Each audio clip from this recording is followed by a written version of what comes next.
Hello artists! For this week's art lesson, we're going to be making some scaredy cat drawings, just in time for spooky season and Halloween later this week. For this project, you're going to need a white piece of paper, any size will do, a pencil for drawing and an eraser in case you make a mistake. You may want a black marker to trace your picture. This drawing may come out much better if you trace it before you color. And because this is going to be a value project, a project that focuses on how light or dark we can change the colors in our drawing, we're actually not going to use a lot of materials for coloring. All you need for coloring is a black crayon. A black color pencil will also work, but a crayon is best. And one other color in your picture that we're going to use along the fence. So you need to choose one other colored crayon that you'd like to use, okay? You could pick it ahead of time or you could wait until we get to that part of the project. So as you can see, there's only a limited amount of supplies that we need for this drawing. But just with these few materials, we can make a complete and interesting work of art.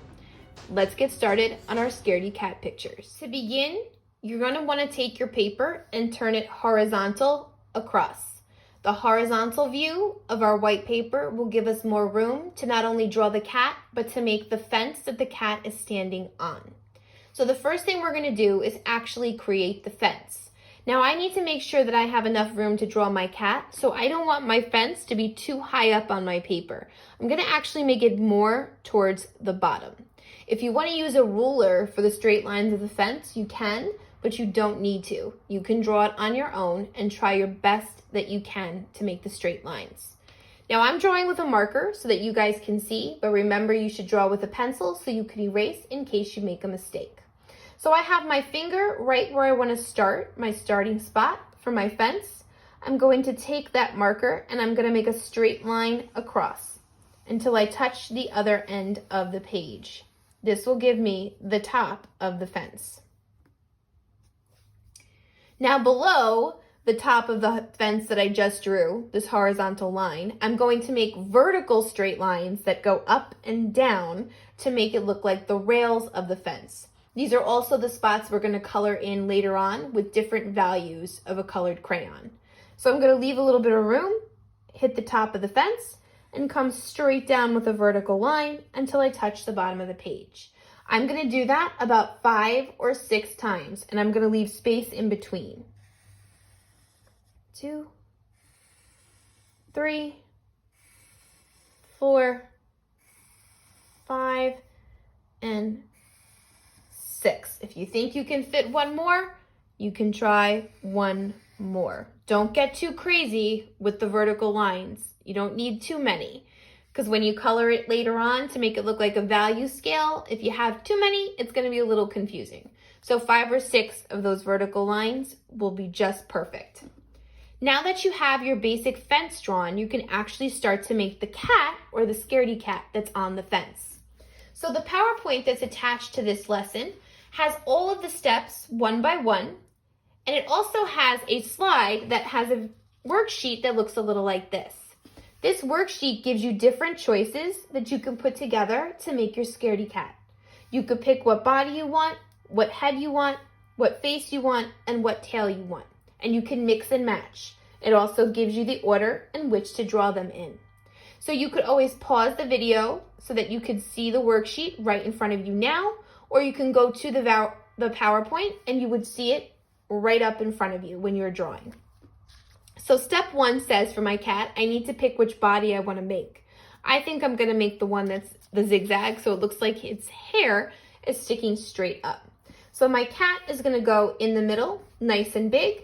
So I'm going to start with the body first. So it's a zigzag line. And my choice looks like it comes straight down. Remember, we want to make sure the cat is standing on the fence, so make sure the feet touch the fence when you draw it.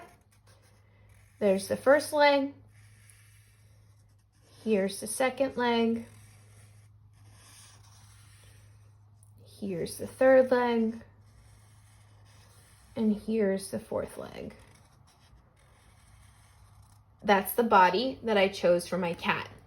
The next step is picking which head you want for your cat. So I think I'm gonna make the one that's wide, but a little bit pointed by the chin. So I'm gonna go right to the empty space, fill it in, and add the ears. And that's the start of my cat. Next up is picking which face you want for your Scaredy Cat.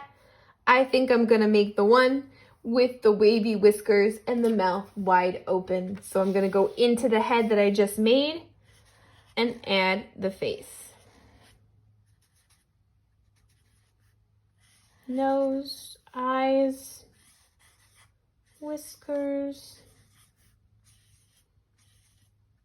and mouth.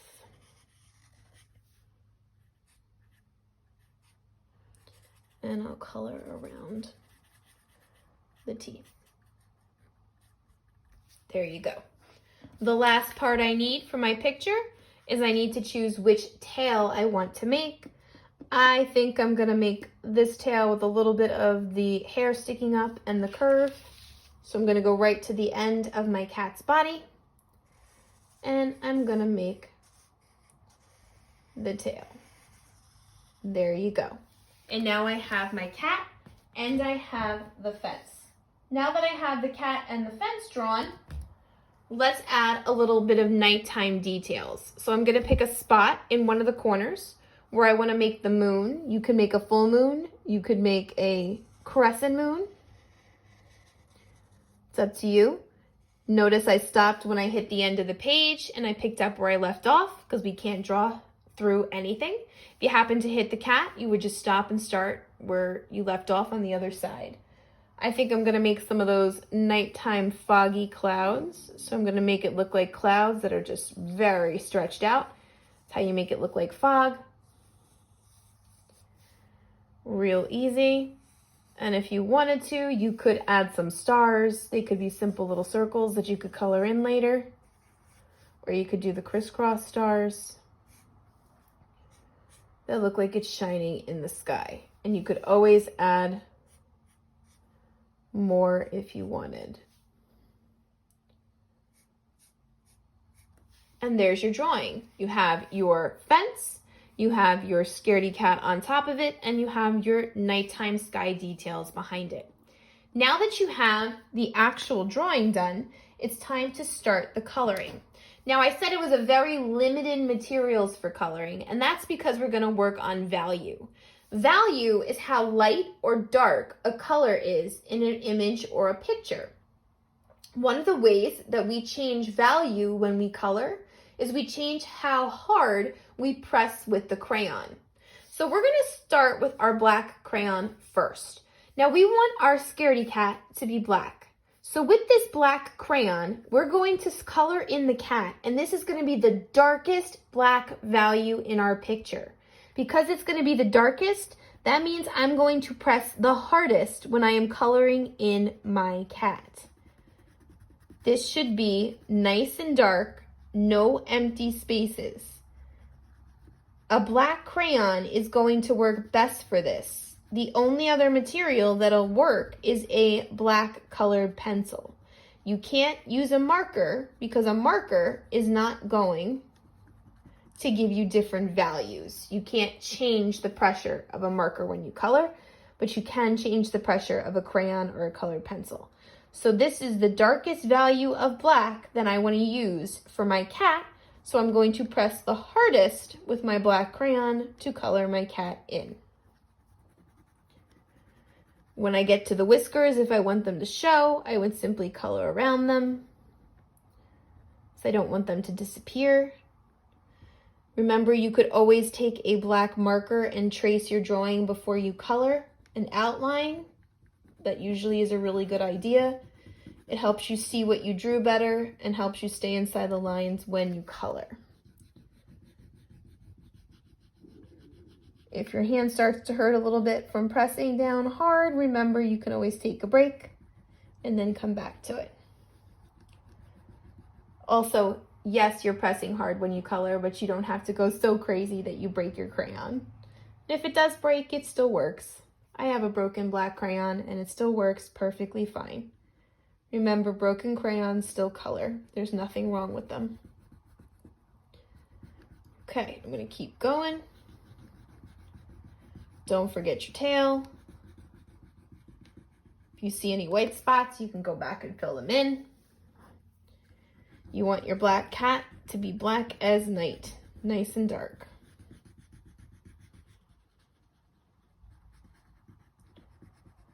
And the tail.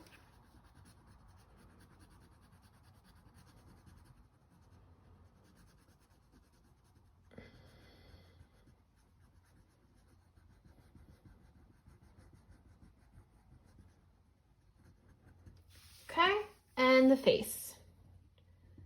Now make sure you go around the eyes and around the nose. You can save that nose for later. You can make it a different color if you want. But you definitely don't want to color them black because then you won't be able to see them. And then your cat won't have a face.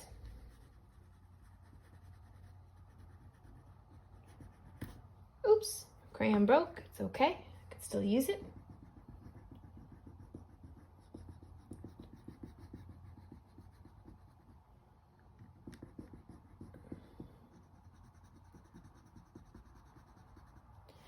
Now I colored the area around the teeth in my mouth in black. You don't have to do that. You could have left it white. If you leave it white, it'll probably stand out a little bit more.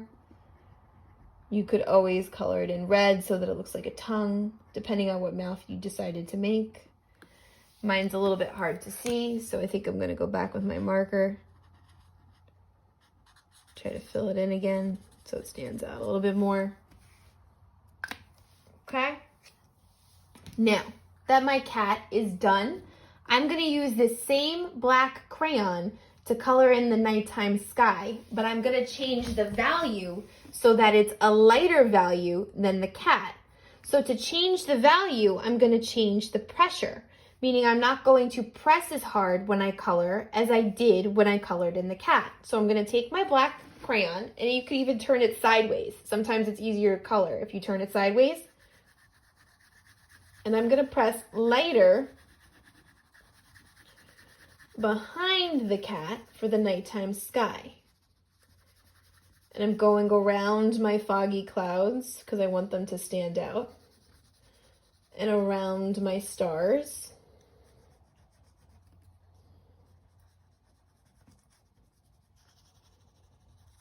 And it looks different because the value changed.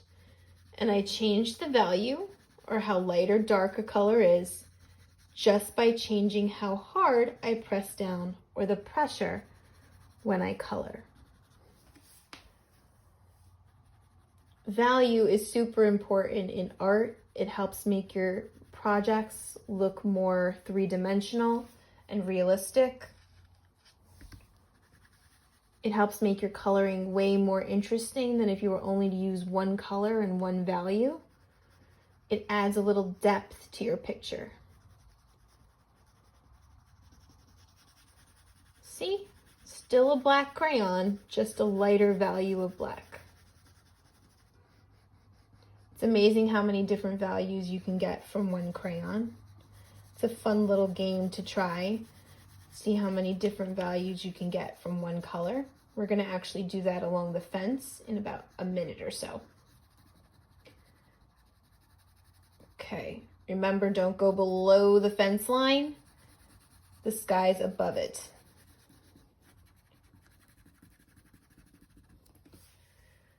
And one more spot on the other side.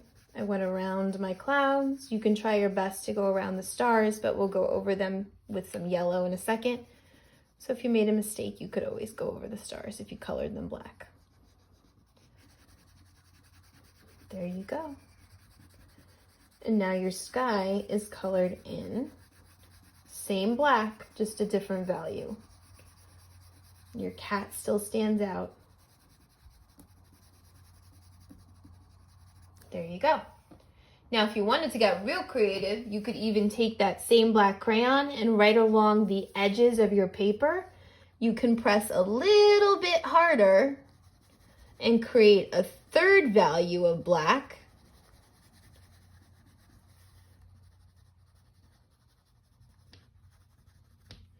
To make your sky look even more spooky and 3D.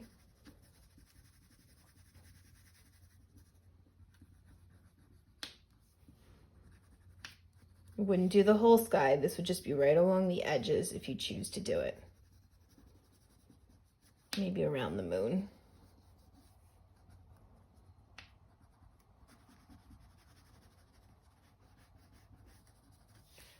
And there you have it. You have a dark value, a medium value, and a light value, all of the same colored black. Now you could leave the sky black and white if you wanted, or if you want to add a little bit of yellow for the moon and for the stars, you'd simply just color it in.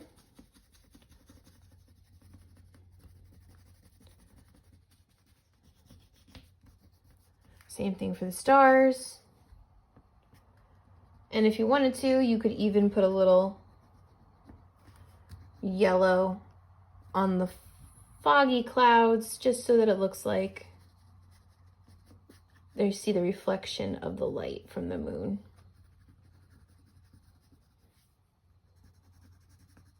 There you go. And your nighttime sky is done.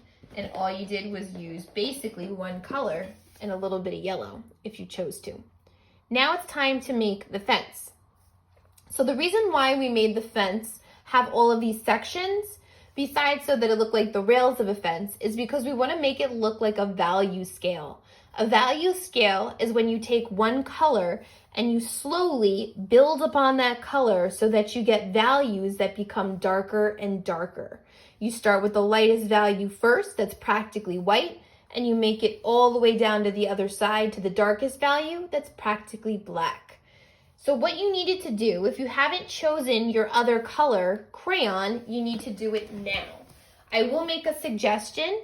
Darker colors work the best when creating a value scale. A really light color, like the color yellow, is not going to be very easy to make different values of. So the darker color you can get, the better your values are going to come out. So purples and blues and greens and reds and even some pinks or magentas are going to look excellent for a value scale. I'm using a blue violet or a dark purple for my crayon box. So what we're going to do is the same thing we did when we used the black crayon for the sky. We're going to change the values by changing how hard we press with the crayon.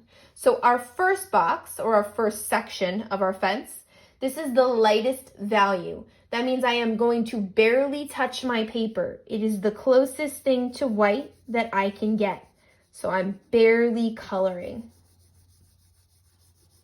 It may not even look like it's there unless you happen to be really close to it. That's my first value. Now my second value needs to be a little bit darker than that. So I'm going to press just a little harder. Remember, I'm coloring in the whole section neatly and completely. Okay. Next one's got to be a little darker than that. Not too much darker because I still got a lot of spaces left to go. That's why I said it's probably good to only have about 5 or 6 spaces in your fence. Otherwise, it might be real hard for you to get value. All right, that one's a little darker. We're going to press harder now.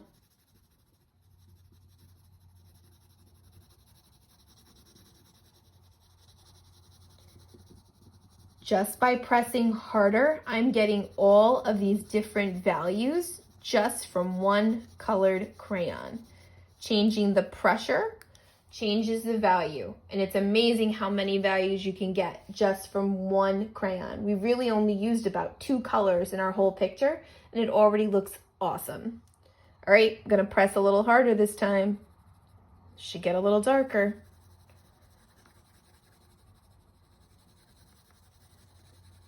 Now I'll give you a little tip. If it doesn't look dark enough, One of the ways you can make it look darker when you color is you simply take your crayon and you color over it in the opposite direction. The crisscrossing of the coloring will automatically make the color darker. It fills in the spaces. All right, we're getting close to the end, so it should be getting darker and darker.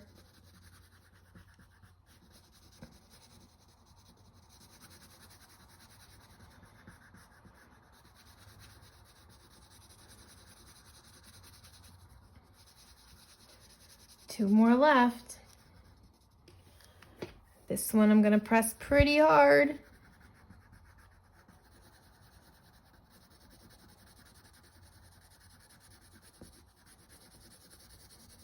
And last one is the darkest value. It should almost look like it's black, so I gotta press really hard for this one.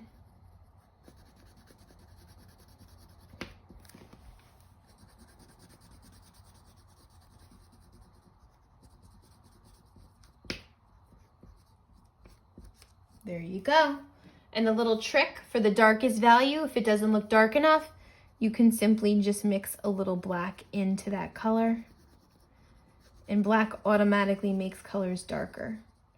So it'll make it darker than the rest. And there you have it. Now you have a value scale using just one color. You went from light all the way to dark. Okay? If you wanted to choose a completely different color for your cat's nose, now would be the time to do it right before you finish. Or if there's any one little extra color you needed by the cat's eyes or somewhere else in the sky, you could add a couple little details, but really all you need is black crayon and one other color for the value scale fence. Take your time with your drawing and your coloring. Remember, crayons and colored pencils are okay for this project, but markers are not going to work. You can't get different values with markers. So save your markers for another time. If you wanted to outline with a black marker before you color, of course you can do that. Remember, the PowerPoint attached to our project has all the examples of ideas you can use to make your cat. It also has pictures of each step and my example. So you can use the video and you can use the PowerPoint to help you, okay? Take your time with your work, and I can't wait to see how your cats come out when you are done.